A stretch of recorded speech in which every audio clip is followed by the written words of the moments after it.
Hello everyone. तो आज हम शुरू करेंगे गवर्नमेंट ऑफ इंडिया बजट 2024। ये सिंबल है अशोक चिन्ह का, सत्यमेव जयते। की फीचर्स ऑफ बजट 2024 का बजट आज हम यहाँ पे डिस्कस करेंगे।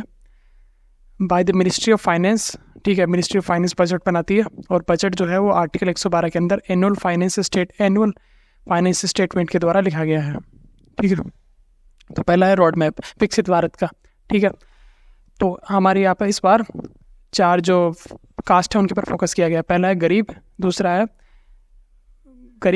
है महिलाएं, तीसरा है युवा और चौथा है अन्नदाता। तो इसका वैसे इसका मोटिव होता है ज्ञान, GYAN, ज्ञान। ज्ञान का मतलब हो गया गरीब, युवा, अन्नदाता और नारी।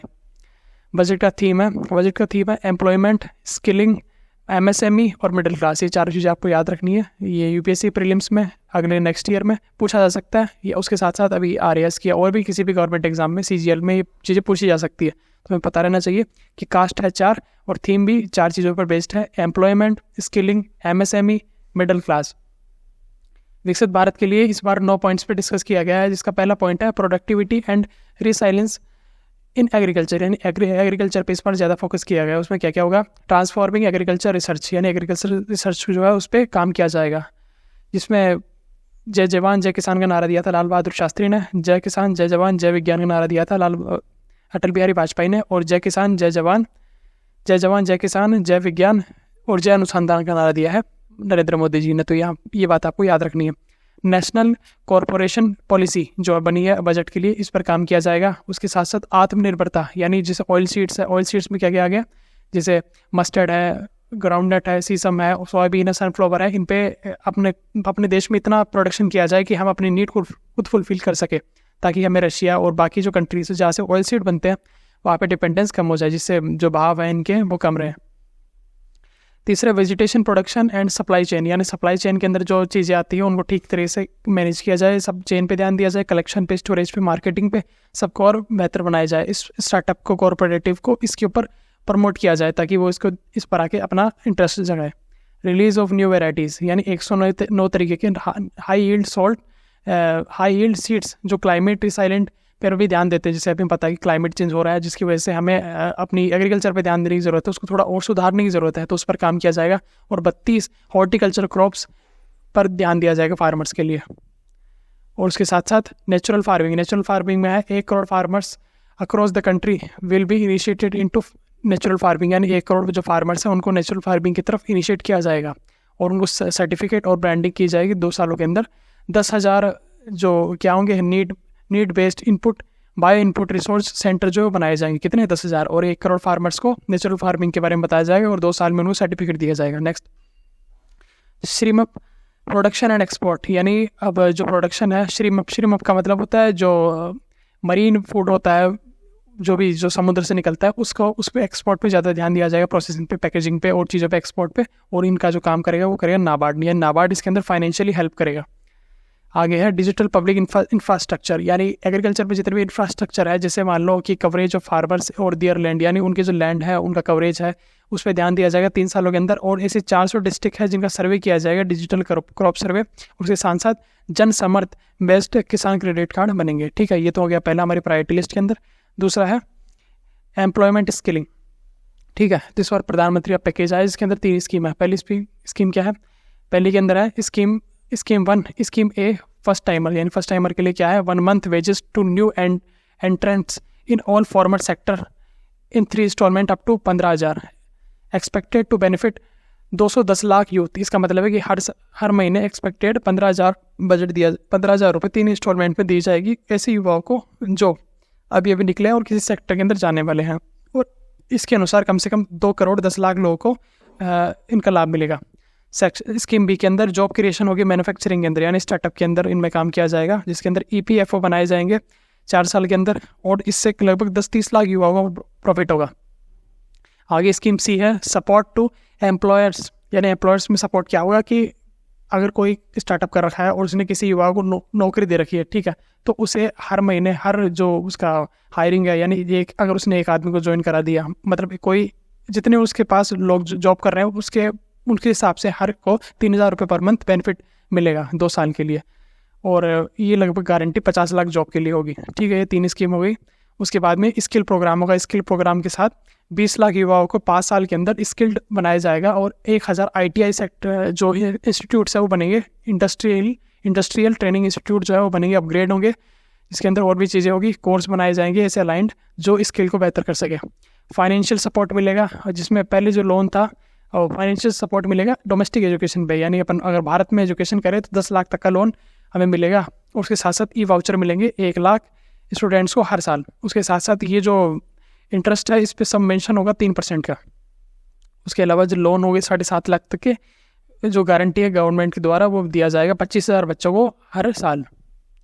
तीसरी प्रायोरिटी लिस्ट के अंदर है inclusive human resource development and social justice. इसका मतलब है कि सोशल जस्टिस जो है उसके ऊपर काम किया जाएगा। जैसे इसका एक ये है पूर्वोदय। पूर्वोदय का मतलब है विकास भी विरासत भी, जिसमें हमारे जो 5 स्टेट हैं उन पर काम किया जाएगा। पूर्वोदय में 5 स्टेट है, कौन कौन से? ईस्टर्न पार्ट्स के बिहार, झारखंड, वेस्ट बंगाल, उड़ीसा और आंध्र प्रदेश। हमें पता है कि बिहार और आंध्र प्रदेश ये इसमें जदयू और इसमें TDP, तो इनके नेता ने NDA अलायंस के अंदर बहुत इंपॉर्टेंट भाग प्ले किया है बीजेपी की गवर्नमेंट, NDA गवर्नमेंट बनाने के लिए, इसलिए बीजेपी ने इनकी काफ़ी हेल्प की है इस बार। ठीक है, तो ये 5 स्टेट इनका आपको नाम याद रखना है, बिहार, झारखंड, वेस्ट बंगाल, उड़ीसा, आंध्र प्रदेश। और इसका थीम क्या है? विकास भी विरासत भी, पूर्वोदय योजना के अंदर। और इसमें एक चीज़ और बनाई जाएगी, अमृतसर कोलकाता इंडस्ट्रियल कॉरिडोर बनाया जाएगा, जिसमें गया जो सेंटर है उसका डेवलपमेंट होगा। और इसके साथ साथ 3 लाख करोड़ स्कीम बेनिफिट मिलेगी गर्ल्स को और विमेन को। इसके अंदर प्रधानमंत्री जनजातीय उन्नत ग्राम अभियान, यानी प्रधानमंत्री PMJUGA, प्रधानमंत्री जनजातीय ग्राम उन्नत अभियान के अंदर 63,000 गाँवों के जो 5 करोड़ लोग हैं उनको सोशल इकोनॉमिक कंडीशन जो है उनको बेहतर की जाएगी। ट्राइबल कम्युनिटीज़ के पास जाया जाएगा और उनकी जो कंडीशन उनको और बेहतर किया जाएगा। More than 100 branches of India post payment bank will be set up in north east region, यानी नॉर्थ ईस्ट रीजन में इंडिया पोस्ट बैंक की जो है, इंडियन पोस्ट की जो बैंक है उसके 100 से ज़्यादा ब्रांचेस बनाई जाएगी।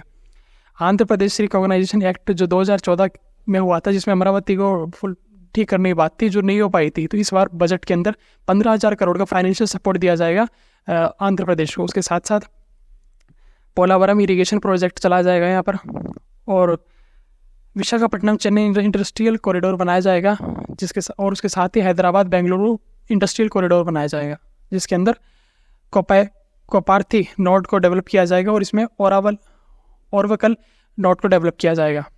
चौथा इसका प्रायोरिटी है मैन्युफैक्चरिंग एंड सर्विसेज। तो इसके अंदर क्रेडिट गारंटी MSEs यानी MSME को जो क्रेडिट है यानी लोन्स है उनकी गारंटी स्कीम मिलेगी। नए असेसमेंट होंगे इन पे। MSME के लिए मुद्रा लोन जो 3 तरह की थी, शिशु, किशोर और तरुण। तो तरुण की जो लिमिट है वो पहले 10 लाख थी, उसको बढ़ाकर अब 20 लाख कर दी गई है। ठीक है, ये बात आपको याद रखनी है। और उनको जो स्ट्रेस पीरियड था क्रेडिट सपोर्ट का, वो थोड़ा उस पर ध्यान दिया जाएगा। इन्हेंसमेंट होगी क्रॉप्स के इसमें स्कोप के ऊपर। और MSME की जो यूनिट है जो फूड पे, इरिडेशन पे, क्वालिटी पे, सेफ्टी पे, इन पे भी और ध्यान दिया जाएगा। स्कीम में और क्या क्या चीज़ें हैं, यानी टॉप जो 500 कंपनीज है उसमें 1 करोड़ यूथ को नौकरी मिलेगी लगभग, मतलब इंटर्नशिप मिलेगी उनको 5 साल के लिए, और अलाउंसेस मिलेगा 5,000 रुपये per month one time assessment, और जो 6,000 रुपये थ्रू CSR फंड उनको भी मिलेगा। ठीक है, बाकी चीज़ें आप यहाँ पर देख सकते हैं।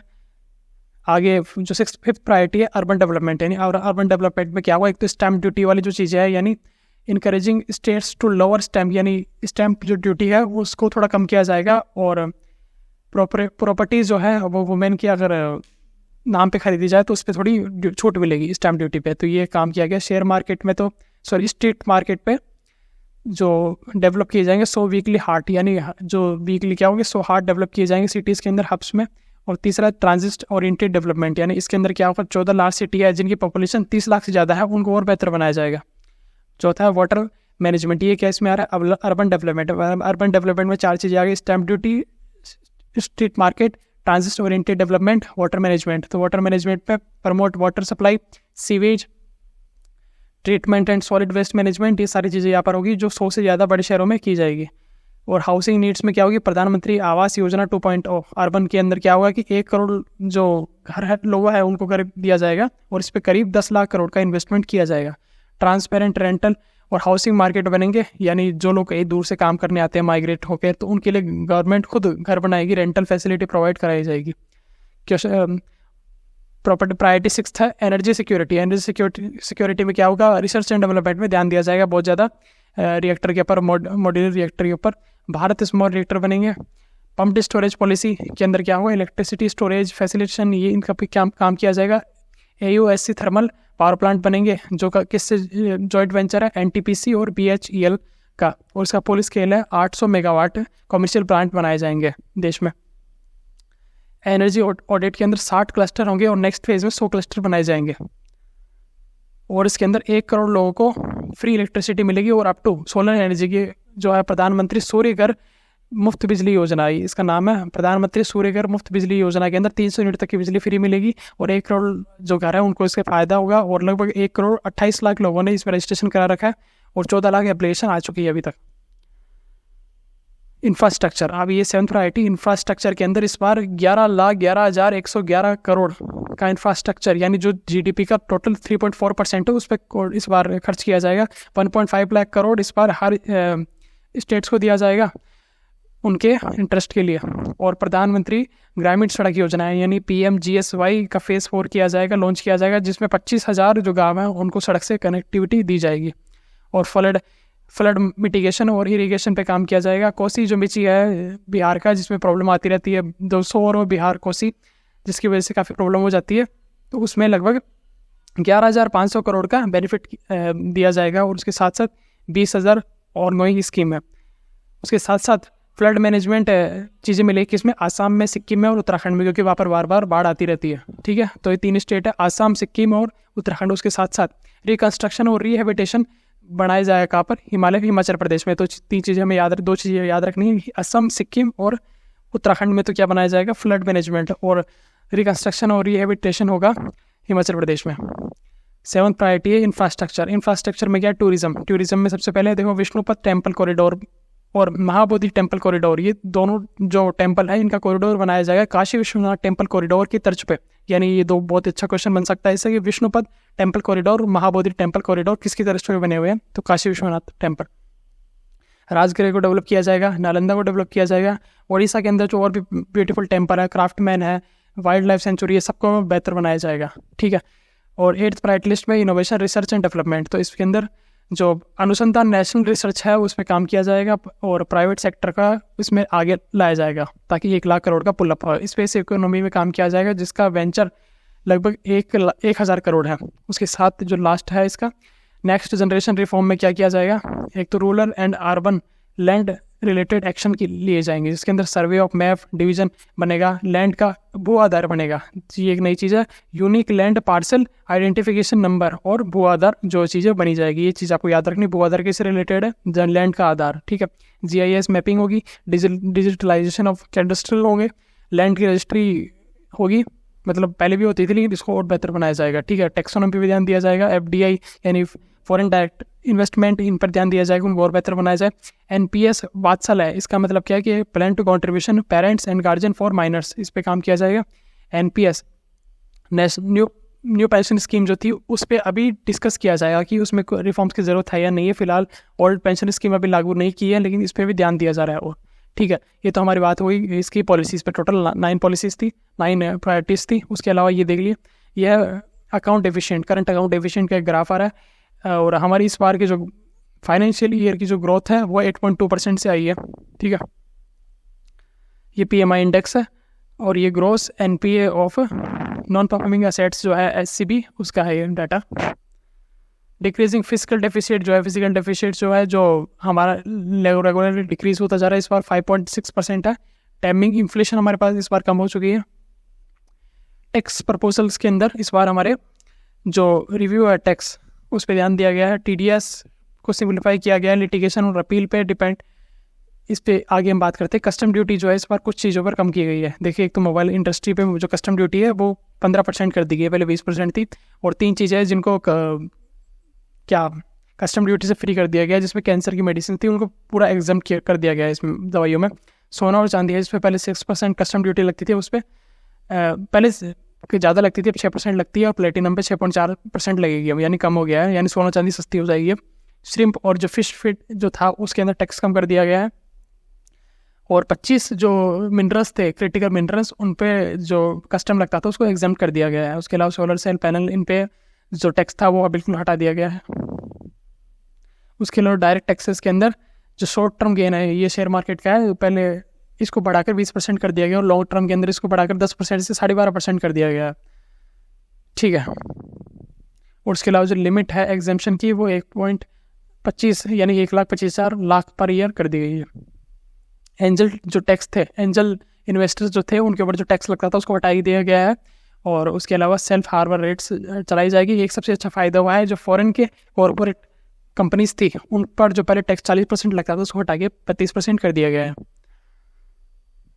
और इस बार अगर जो न्यू टैक्स रिजीम है इससे अगर हम देखें तो इस बार 17,500 रुपये बच सकते हैं। ये पूरा टैक्स रिजीम है नया, इसको आप अच्छे से पढ़ सकते हैं। और ये एक इम्पोर्टेंट चीज़ है कि अगर हमारे देश में अगर 1 रुपये आता है तो उसमें से 27% जो है वो केवल हम 27% तो केवल कहाँ से आता है, जो हम चीज़ें लेते हैं, लोन लेते हैं, बोरिंग्स लेते हैं, लाइबिलिटीज़ होती है उनसे आता है। बाकी सेकंड नंबर पे जो इनकम टैक्स है उससे आता है। थर्ड नंबर पे हमारा GST यानी इनडायरेक्ट टैक्सेस से आता है। और चौथा हमारा जो सबसे इंपॉर्टेंट है वो कॉर्पोरेशन टैक्सेस। इनको अगर हम सभी को ऐड करें तो टोटल ये लगभग 62% जो है हमारे पास वो अकेला केवल इन 4 चीज़ों से आता है। तो हमें ऑर्डर याद रखना, सबसे ज़्यादा लोन से, फिर किससे, इनकम टैक्स, फिर इनडायरेक्ट टैक्सेस और चौथा फिर कॉर्पोरेट टैक्सेस। और 1 रुपया अगर जाता है तो कहाँ जाता है, तो सबसे पहले ही जाता है स्टेट्स के अंदर जो उनके टैक्सेस है, उनकी ड्यूटीज़ है, उनको देने में जाता है उनका शेयर।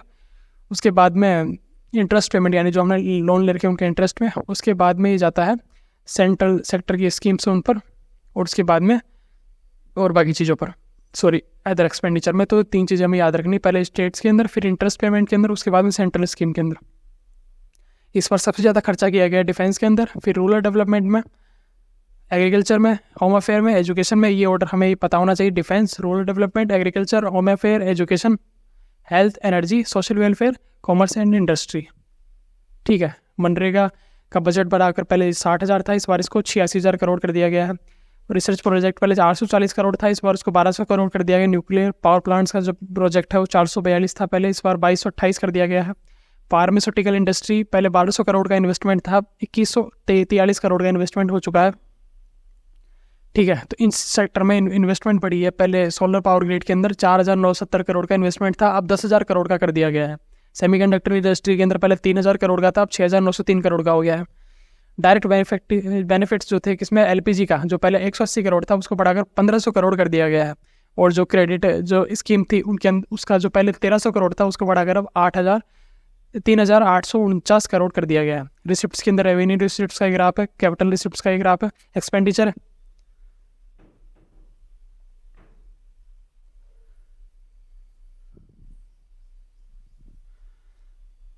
तो आज का हमारा वीडियो पूरा हो चुका है। I hope you will learn from it. ठीक है, थैंक यू फॉर वॉचिंग।